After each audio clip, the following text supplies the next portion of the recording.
Our next speaker is Eric Lee, energy analyst from Citigroup. Thank you.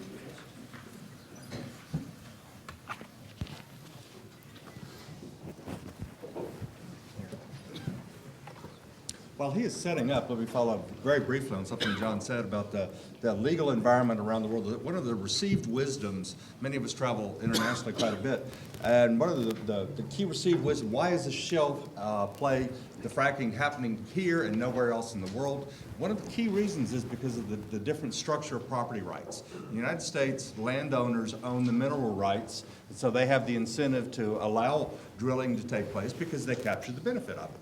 This is almost unique in the world. In most countries, the state owns the mineral resources under the ground, and who wants it in your backyard if you're not going to actually capture the benefit? So property rights are first order importance.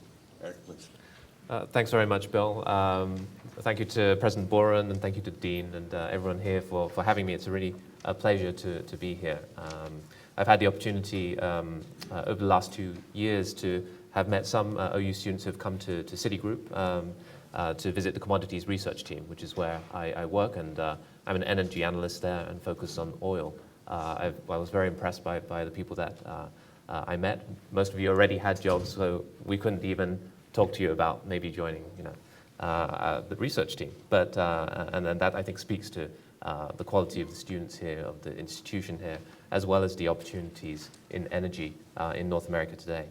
I wanted to talk a little bit about the economic impacts of the kinds of shale production, the shale boom, the supply boom that John mentioned just earlier. And I wanted to look at it in the context of ripple effects. You kind of drop a stone in a lake and you see the ripple effects. And across markets, we're seeing that in prices, we're seeing that in trade flows, we're seeing that in changing patterns of investment. And these have both economic and geopolitical dimensions. So I'm going to run through in hopefully about 15 minutes, quite a lot of pictures, and talk about it a bit, and then the natural gas side will be following that from Tom. I wanted to reiterate again how much of a disruptive change this is. I think it's on the same scale as 40 years ago, just over 40 years ago, you had the Arab oil embargo, and that really ushered in a half century, if you will, of an OPEC half century, if you will. And now we're seeing similar kinds of, or a different kind of disruptive change that really is upending the way we think about energy markets. The map here, you can see the kind of shale resources that are available around the world. The lit up areas are, of course, streetlights, and where these are associated with economic development. We have a lot more shale close to sources of demand than before. If you think that international shale starts to develop over time, and this is closer to markets where the demand is, this also means that a lot of other countries, not just the US, may look at reducing their import dependency as well. So you're going to see a lot of pictures that look like this, or from your angle look like that. The North American surge really started with Canada. We've talked a lot about shale, but we have the oil sands, and there was mention of the Keystone XL pipeline earlier. One of the reasons it's even considered as a project is because there's a massive resource up there. And that already back then started to impact the kind of supplies that the US was receiving, and the price relationship of US domestic crude oil, WTI, even wavered in 2007 and 8 as a harbinger of things to come, a few dollars below Brent at the time. Of course, since 2011 and onwards, we've seen a major dislocation. On the left-hand side, you can see shale production from major plays. On the bottom left, how that's driven this hockey stick for total US crude oil production. On the right-hand side, a similar looking picture for gas. And on the bottom right, you can see the proportion of total US production on the gas side that's now coming from shales. We mentioned shale, we mentioned oil sands, and deep water is also on the way back. This year, we should start seeing in the Gulf of Mexico again the return of some growth of production. We heard a bit about Mexico and thinking about North America as a continental energy superpower going forward. And it looks like with some of the energy reforms that are happening there, that also multiple sources of supply can also develop in Mexico. It's not just oil and natural gas. In between the two, you have this hybrid area of natural gas liquids. And here you have things like ethane, propane, butane, pentane plus, or also sometimes known as condensate. And this is also overwhelming the ability of, well, really demand within the US. What's all this production doing? And, you know, it's affecting physical flows and prices. We've seen a disconnect domestically versus the international arena. On the oil side, you've seen the disconnections between Brent and WTI. WTI used to trade $1 or $2 most of the time above Brent in order to attract imports into the US. In the last few years, you've seen WTI fall to as much as a $27 discount to Brent over the time. And it's seesawed in and out because what's been happening is the whole pipeline system within North America is being reconfigured massively. And where pipelines do not reach right now, rail has come in to fill in the gap. And of course, there are safety issues there. And we've heard some of the accidents that that have been in the news. Use of barges to move it around as well. For a long time, a lot of this glut was restricted to actually Cushing right here in Oklahoma. Now you have a lot of pipelines that are leading from the storage hub there down to the Gulf Coast. And you've hit another bottleneck, which is policy. And that's why there's this whole discussion now about talking about exporting crude oil. On the right-hand side here, you can already see that under current rules, some of these exports are already expanding. That last data point was for January 2014. And you can see the last few years, it's been at around 50,000 barrel per day level already. It's gone up to almost 250,000 barrels a day, all to Eastern Canada for now. There's now talk of then whether one should expand these export rules, because these export rules were really put into place in the 70s under a mindset, as we've heard from our previous speakers today, of short supply and of a desperate need for energy security, for the thought that the US would be consuming more and more over time and being more and more dependent on imports from abroad. You've actually seen inter-commodity prices also shift. So there was a graph earlier looking at the difference between oil and natural gas prices. Similar kind of graph on the left. The very lowest line is now Henry Hub natural gas. The one above that, the teal line, European gas. And then the two above that, Brent crude oil and heating oil, representative of diesel prices. And you can see on an equivalent MMBTU basis, crude oil costs about $20 per MMBTU versus about $4 gas. On the top right, one of those effects has been that actually it makes a lot more sense to target using the same types of technology, liquids and oil production in the shales rather than gas. And you've seen rig counts drop back to something like 19-year lows, and this technology being directed to the oil. But despite that, natural gas production in the US has still continued to grow, and it gives you a sense of the efficiency gains and the learning by doing effects that are happening. The bottom right, I'm showing very quickly that when you have this kind of price differential between natural gas and oil, you're going to think about how to arbitrage it. What are the opportunities there to replace some of that demand? And even in sectors that were considered stronghold for oil, like transportation, are now coming under siege from natural gas.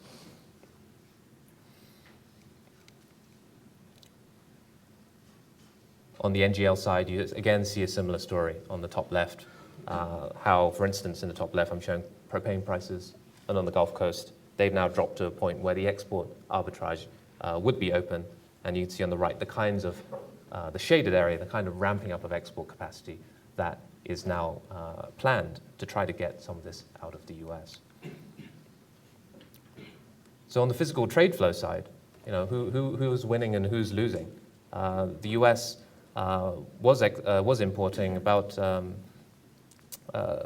10 million barrels a day of crude back in 2010. A lot of that came from, it's worth bearing in mind the types of quality of crude. Shale yields very light sweet crude, and the kinds of countries that were exporting that type of crude to the US were in Western Africa, Nigeria, Angola particularly, and those countries have seen their market share dwindle. Next in the line, when you have deep water supplies and oil sands, you start seeing medium and heavy crudes start to make their way to the US, and these can start to push out, or at least put pressure on other major suppliers of this to the US, like Venezuela, Saudi Arabia. On the bottom right, you've seen that this availability of crude at home has really stimulated refiners to try to use as much of it as possible. And as they've done that, the kind of production and output of refined petroleum products has surged at a time when the US oil demand actually has been flat, declining as well.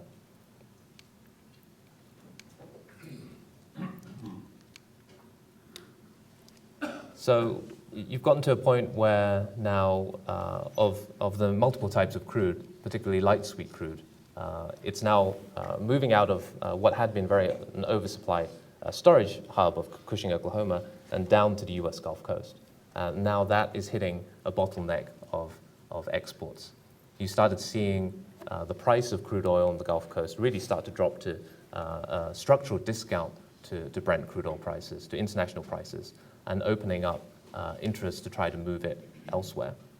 Now, you've already seen the kinds of applications for crude exports. I mean, how do crude exports actually work? I mean, they are essentially mostly restricted, and there are a few cases that you can export. You can export to Canada. You can re-export foreign crudes. There are some small provisions for small quantities of Californian heavy oil. One can export Alaskan crude. Essentially, there is a whole web of existing rules that companies have been trying to work out. What can be exported, what can't. An instance of an area where this is somewhat contradictory is that if you look at condensates are very light hydrocarbons that are, by definition, least condensates are produced alongside crude oil. When it's treated as crude oil, it's not exportable, but petroleum products, natural gas liquids, are exportable without license. When you look at a condensate and when you look at some of these NGLs, some of them will overlap in very close ways and are similar in chemical composition. But the policy differs for the two. And so there are some contradictions that need to be worked out. It looks to us, though, that even under existing rules, that these kinds of existing exports can ramp up, as I mentioned here. And then we can start seeing a reclassifying, possibly, of condensates for export. And then the climate in Washington seems to be becoming somewhat more facilitative for readdressing what are these current restrictions on exports. I'm going through this to give a sense of the ripple effects and who sort of wins and who loses, who have been some of the beneficiaries and where some of the costs lay. One of the winners has been, of course, the refining sector. And you've seen, for instance, when WTI and other local US grades fall to discounts to Brent, that refinery margins, as shown on the top left, product cracks versus WTI-like crudes, really just stepped up. And one part of that is that these products are freely importable and exportable, and these prices are globally linked. But the crude is still tied to local abundant prices. On the producer side, of course, that's led to much more worry about what happens if this export ban stays in place, because at some point, if you keep drawing the production trajectory upwards, and the U.S. refinery system has only limited ability to increase its use of this abundant light sweet crude, you get to a point where producer economics really get eroded, and marginal producers may need to start shutting in.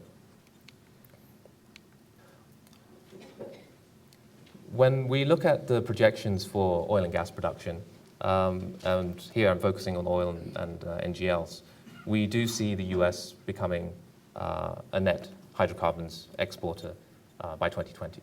Now, what this means, there's a lot of information that's embodied in these graphs. On the top left, for instance, this is crude, and you'll see that the U.S. doesn't stop importing crude, but it exports a lot more crude. And really, what's happening there? I mean, the light sweet crude, if and when we think export regulations start to loosen up, you start seeing a lot more exports of light sweet crude that refiners in the US would prefer not to use, but continue to import medium and heavy crudes. Now, what's not shown here, of course, is who it's coming from. And it's very likely that a lot more of this is going to be Canadian. So if you did a North American balance, you'd actually see that crude import, net crude import number fall much more drastically. On the right-hand side also, you're still importing crude, but if, as a refinery sector, you can be taking this input in and then processing this and then exporting the refined petroleum products.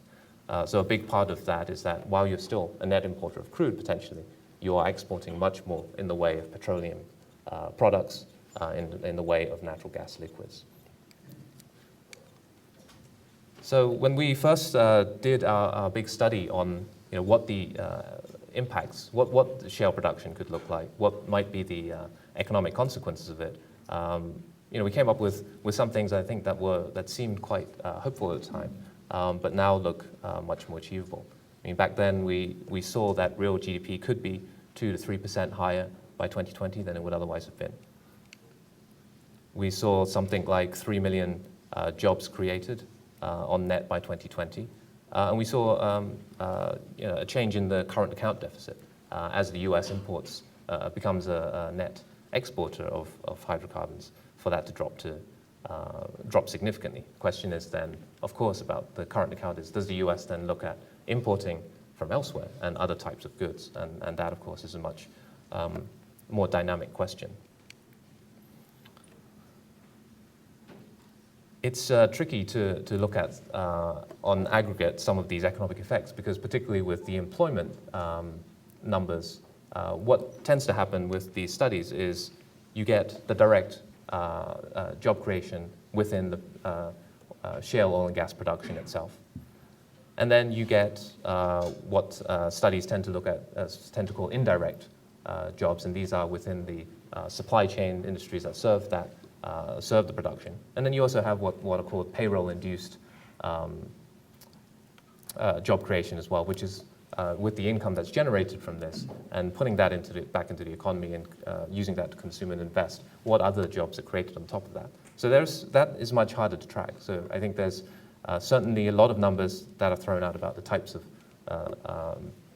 levels of job creation that are available, and I would just put out there that it's worth looking into and really seeing how these effects ripple through the economy when you say that there is a job creation boon that comes from the shale revolution in the US. The quality of these jobs are also high, and here you get a sense of the kind of occupations and hourly wages that are involved in this industry. On the trade deficit, this is something that's been pretty notable month after month. Here I'm showing gross hydrocarbons as value of US exports. And you can see if you look at hydrocarbons and chemicals, which are put together, because it depends what you bunch together. But there's 18% of that. 80% of US gross exports are hydrocarbons and chemicals. And that's the dotted line, and it's on the right-hand side. The dark blue line shows you that actually this has overtaken other areas like computers and telecoms, transportation equipment and automotive, agriculture, consumer goods. It's a big part of the US's export portfolio. I'll end by saying that this is part of what we see as a downswing in the global commodity supercycle. We've had a long period of high prices, and we've had a big upswing of capital expenditures and upstream development. Some of that has yielded the kinds of technological jumps that we've seen that are resulting in the shale production revolution. We do see prices dropping towards the end of this decade from what currently is more like a $90 crude oil floor whenever it gets there to more of a $90 ceiling. So we think that you can start to see prices towards the end of this decade in the 70 to 90 range. I mean, this could even, some of these effects could come sooner rather than later, but clearly these have an effect on the pocketbook for US consumers and are, in a sense, a quantitative easing of sorts for the larger scale for the world. But I mention here part of the world, and I wanted to flag that. While net consumers will be benefiting from this. Other oil producers, particularly producer countries in OPEC and in the Middle East, are going to face some issues. On the top right, on the right-hand side, you can see the kinds of oil prices they need, not for sustaining their production on the operational basis, but because they use those oil revenues to finance their government budgets. Now, as oil prices fall, and you can see some of these numbers are pretty high, these countries are going to need to face the challenges that are really the flip side of what the US is now facing with this newly found abundance. So with that, I want to echo a bit of what is to come in terms of the geopolitical discussions. And thank you for your time. And it's great to be here. Thank you very much.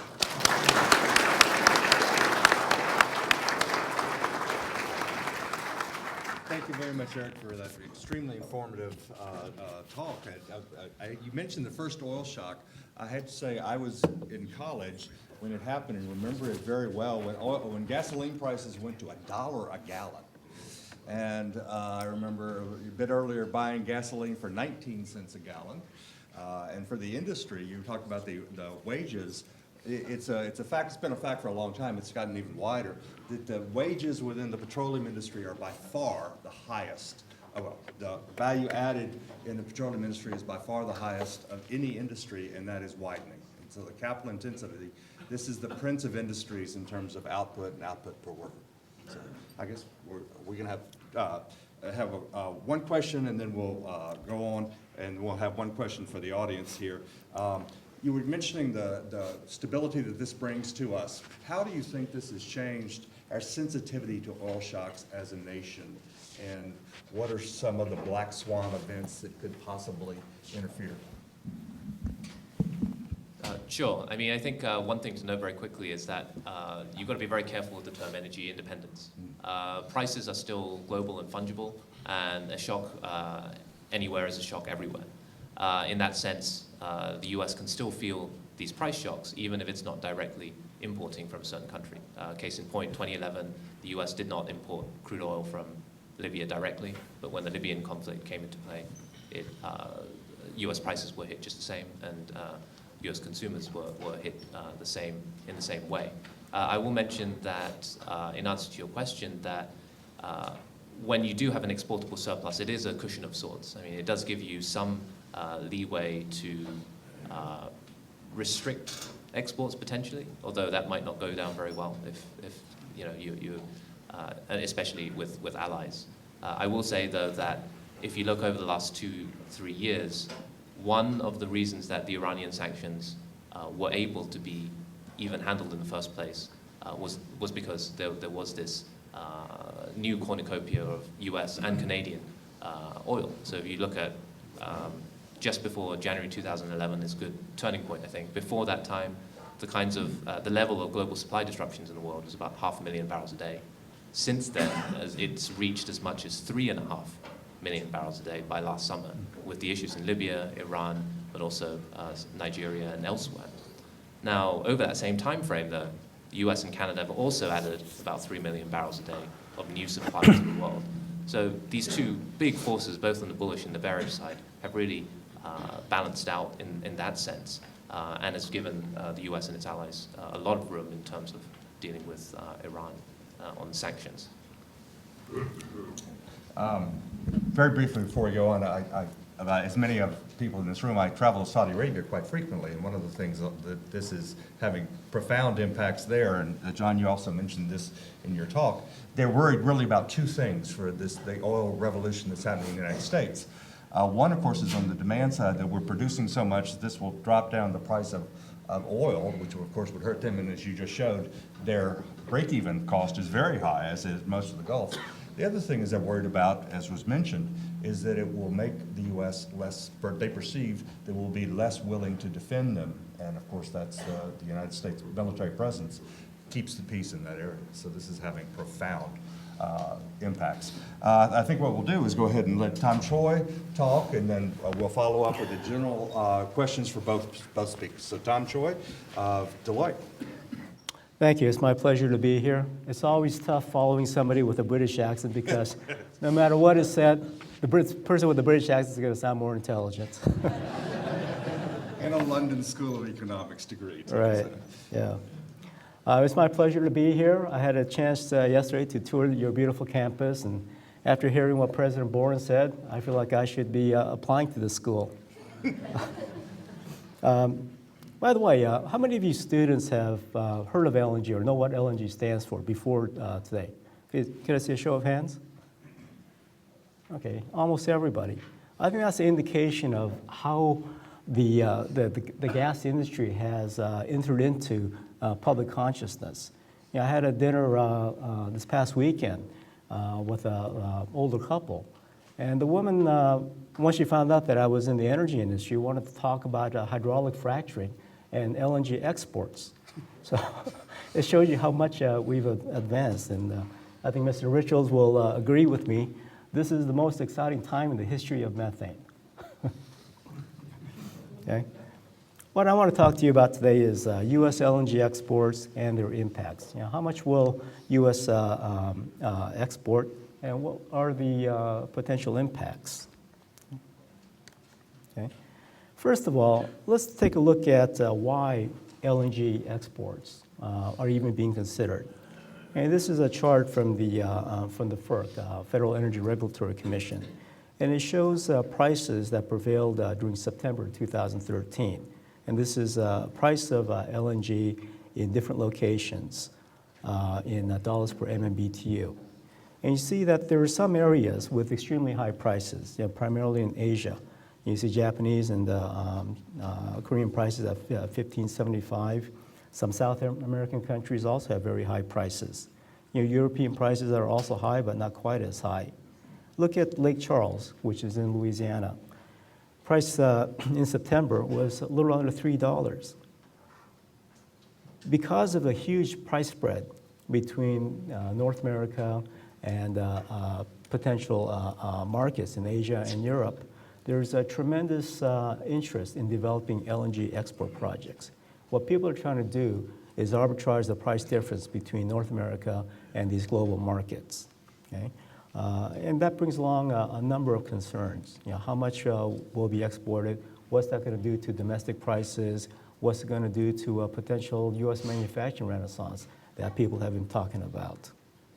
Okay? Now, one thing you have to remember is that you know, there's a number of U.S. companies, you know, trying to develop LNG projects here. But people in other parts of the world also see these huge price spreads. So there are projects being contemplated in East Africa, in the Middle East. There's a number of projects that are already underway in Australia, in remote places like Papua New Guinea. Okay, so all these countries, all these companies are seeing these high price spreads and trying to arbitrage the spreads. And just as nature abhors a vacuum, markets abhor huge price spreads. Okay. So how much will be economic to export? You know, this is a topic of hot debate. And the answer is not so simple. It really depends on not just the price spreads, but what happens in the U.S., the supply demand in the U.S. As Mr. Richards explained, there's been a huge revolution of sorts in the U.S. Because of shale gas being produced. And by the way, shale gas is not a resource that was recently discovered. It's been known for decades. But what really changed is the technological innovation that really unlocked the key to producing shale gas in an economic manner. When the NPC, National Petroleum Council, which is the industry's advisory arm to the U.S. Secretary of Energy, did a study back in early 2000s. They had estimated that the cost of shale gas production would be in the neighborhood of $20 to $30 per MMBTU, okay, which was about almost 10 times higher than what the market price was at that time. Okay, so clearly it wasn't economic. But because of technological innovations, the cost of production has been brought down tremendously. So now people think that the cost of shale gas production could even be lower than the cost of producing conventional supplies. Okay? So that's really created an upheaval in the U.S. Natural gas industry. Now, back in only 5, 6 years ago, we were expecting to import LNG, not export LNG. And at that time, E&P executives were fearing that the last of the big finds had already been discovered. And we were in a period of prolonged high prices. And as the conventional supplies would decline, we're going to have to rely more on LNG imports to compensate for that production decline and also for demand growth. Okay? But what's really changed is that instead of importing LNG, we're now producing shale gas. So companies that had developed LNG export projects, LNG import projects, which is basically regasifying the LNG so that it can be sent into the U.S. pipeline system. Now those companies are contemplating retrofitting those terminals so that we can export LNG instead of importing LNG.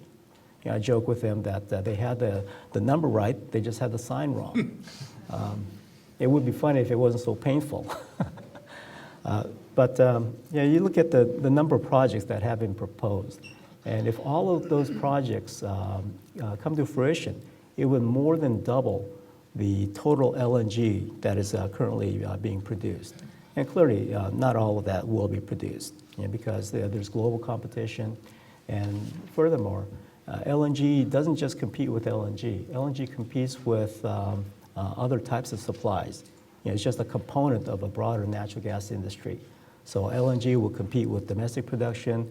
It would compete with import pipelines in different countries. Okay? So clearly, we have to look at the global export capacity, new supplies from countries like Canada, Australia, and East Africa. There's also political issues. Qatar is currently the world's largest LNG exporter. They have a moratorium on new builds. But because they're the low-cost producer, they could easily lift that moratorium. Okay? So one of the big uncertainties is how long they'll maintain that moratorium. Okay? Global demand is also a big concern. One of the big issues is China. If you think about the big global questions, whether it's economic or physical, the answer is always one of two. Okay, it's either climate change or China. Okay, and what's really driving the global demand is the growth in the Chinese demand. Chinese demand in the past decade has grown on average 17% a year. Of course, they're starting from a pretty small base, but it's incredible how quickly it's grown. And there's much debate about whether they can continue that rapid growth. Okay? Sound might be a little better, yeah. Okay. Can you hear me better now? Is that better? Okay. Some companies are banking on this continued growth to basically serve as a sink for additional supplies. So when companies are developing LNG projects, they're hoping that China will continue its rapid growth so that it'll keep the market balance very tight and maintain these high prices. Okay? There's also shale gas in other parts of the world, including China, including Russia, and various other locations. Russia's thinking about building an export pipeline to China. So all these factors will impact how much will be economic to export from the U.S.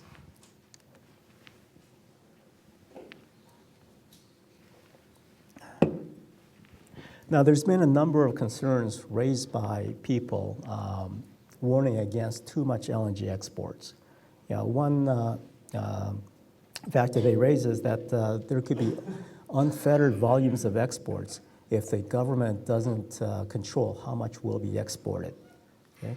I don't really agree with this argument because markets will control how much will be economic to export.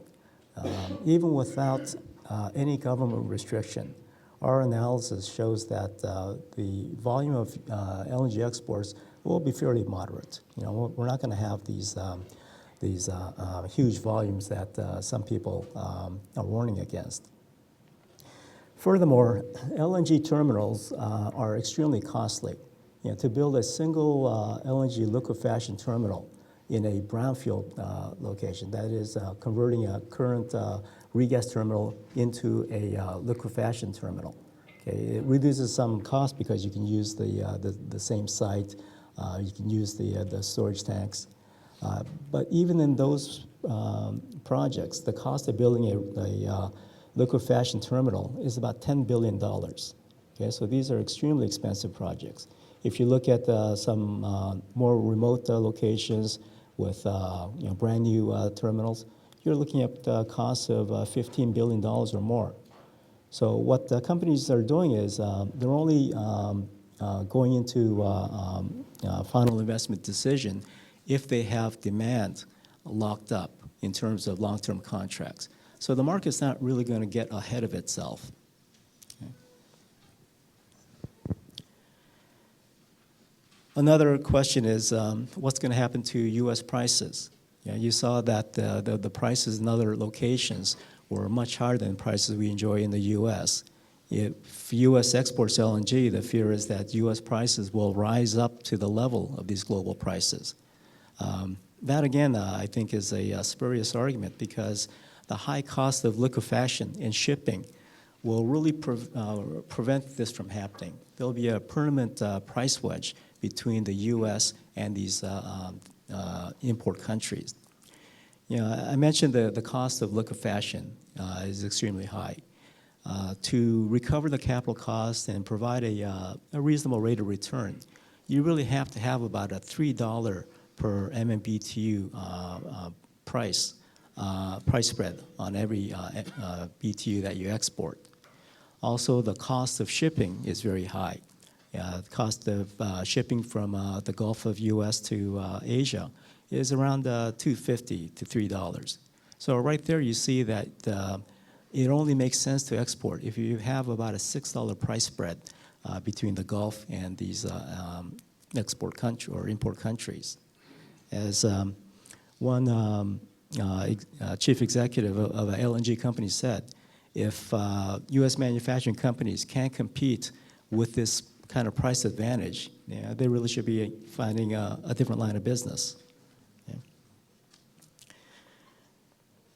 Our analysis shows that the price impact on the U.S., if U.S. were to export 6 BCF a day, would be very modest, only about 2%.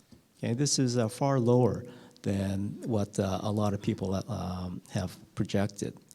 And the reason for this is twofold. One, you have to look at, can the industry develop supplies in time or by the time that these terminals come into operation? And I think their answer there is clearly it can. These LNG projects are highly publicized. They have a long lead time.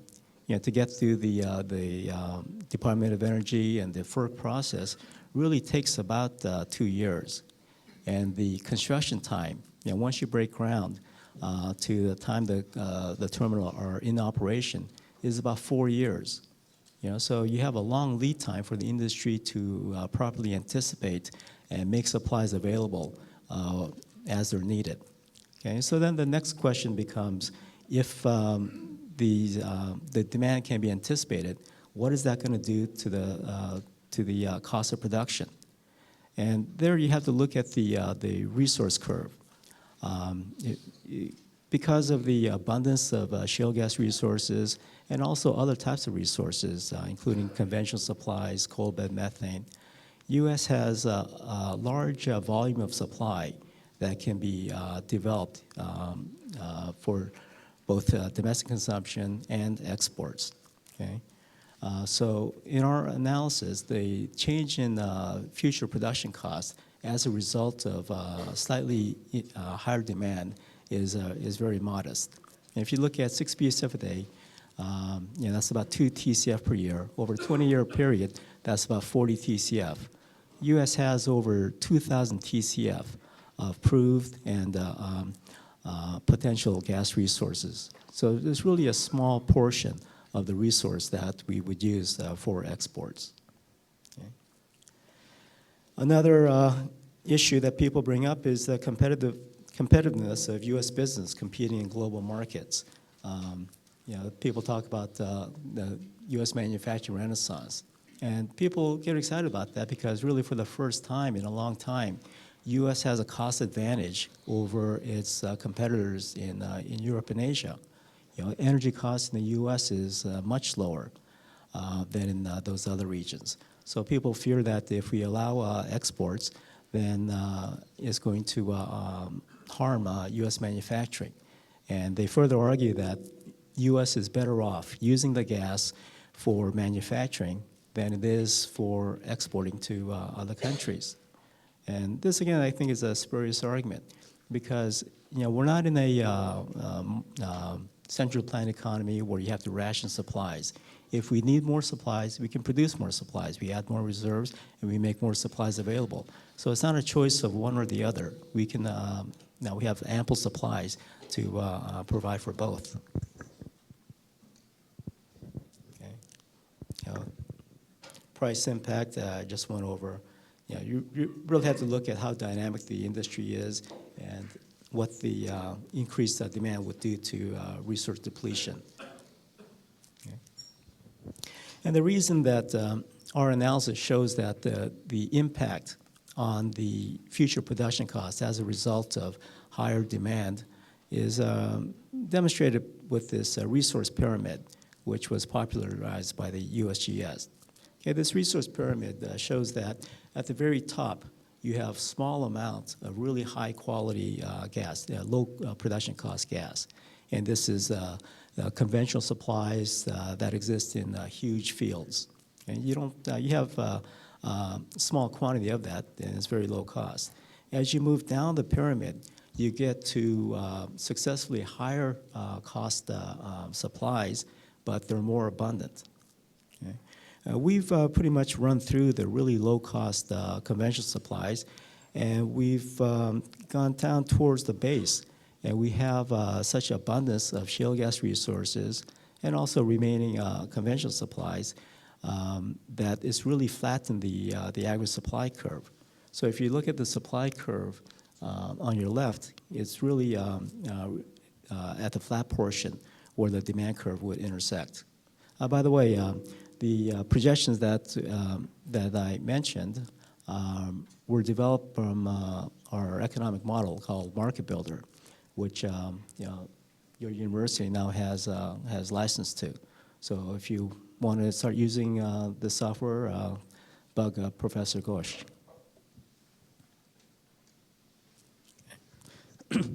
So how much will be exported? Well, it really depends on a number of factors. This is some results from a couple of our scenarios. One is a low shale gas cost scenario. And in that scenario, we see LNG exports ramping up to about 6 BCF per day. Now, if we have a demand case or a higher China demand case, we see that volume of exports going up to about 7 BCF a day and rising to much higher in the distant future as global demand picks up. Okay? Now, this is just looking at how much would be economic to export given the prices that actually happen. But the actual volume could even be higher than this because there's a lot of demand in Asia. They want U.S. LNG because they want to diversify away from the types of contracts that they currently have, which are primarily indexed to oil price and resulting in really high prices. So they want to tap into the low-cost resources in North America. So they're willing to sign up for long-term contracts and build these terminals. So once these terminals are built, then the volume would be exported as long as the margins can cover the variable cost.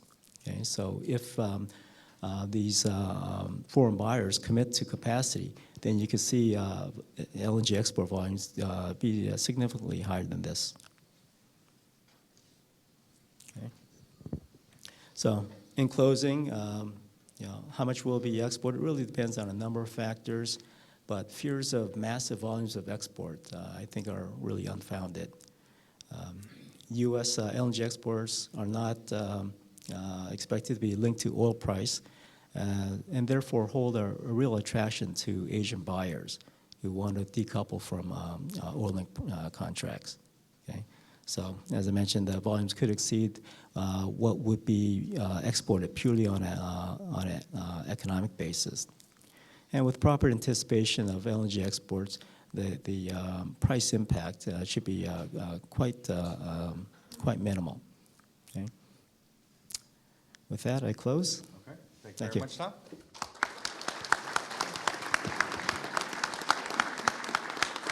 Well, as usual with a great conference, we're running a little late, so we'll do a very quick follow-up question, and maybe I have one or two questions from the students in the audience, but a very quick follow-up.